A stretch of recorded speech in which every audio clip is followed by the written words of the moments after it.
Keesokan harinya Raihan pun pergi ke perkumpulan dan sesampainya di sana, ia malah diejek oleh teman-temannya sendiri. Karena rumor rencana pergi ke Mekah itu sudah tersebar. Mereka menertawakan karena Adil berniat membawa ibunya ke Mekah dengan berjalan kaki. Raihan pun marah dan meminta mereka untuk berhenti menertawakan anaknya. Dan Raihan pun menegaskan kepada mereka bahwa putranya akan melakukan hal itu. Setelah itu Raihan pun pulang dan menitipkan rumahnya kepada tetangganya. Setelah berdoa, mereka pun memulai perjalanan untuk menuju ke Mekah dengan menggunakan gerobak yang sudah tua dan sederhana. Warga desa yang melihatnya banyak yang menggunakan berbagai macam aksi. Ada yang hanya sekedar melihat dan ada juga yang memberikan bekal seadanya agar keduanya memiliki persiapan dalam perjalanan. Dan siang itu perjalanan Adil dan ibunya menuju ke Mekah dimulai.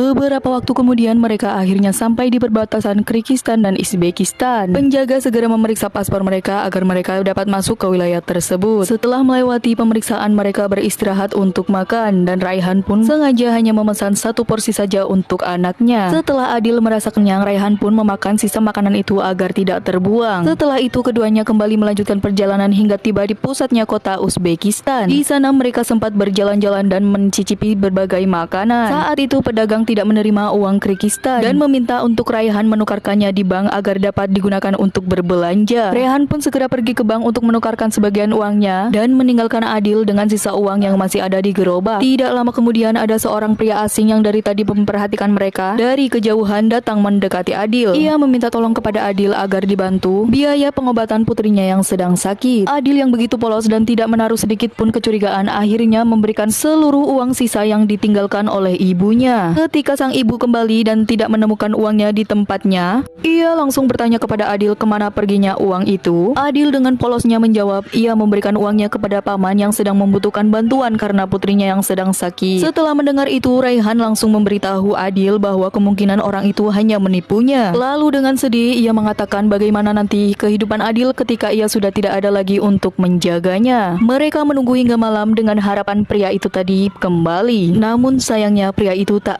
kunjung kembali. Hal itu membuat Raihan putus asa dan meminta untuk kembali ke rumah saja. Namun Adil berkata bahwa mereka harus melanjutkan perjalanannya seperti yang ia janjikan. Tidak lama kemudian azan berkumandang lalu mereka bersiap-siap untuk menuju masjid, hendak menjalankan ibadah sholat. Di dalam masjid, Raihan melihat seorang wanita yang berdoa sambil menangis. Di sisi lainnya ada seorang anak perempuan yang tengah terbaring sakit dan dijaga oleh keluarganya dengan wajah cemas. Di tempat itu pula sebenarnya ada seorang pria yang tadi meminta uang Adil. Kemudian istri pria itu pulang dan menceritakan bahwa ia bertemu seorang ibu-ibu tua dengan seorang putranya yang sedang menempuh perjalanan jauh menuju Mekah. Mendengar hal itu, seorang ayah yang dulunya juga menempuh perjalanan yang serupa segera keluar untuk menemui mereka. Tanpa menyadari ternyata seorang wanita yang diceritakannya itu adalah seorang yang sama yang sebelumnya telah memberikan uang kepada putranya.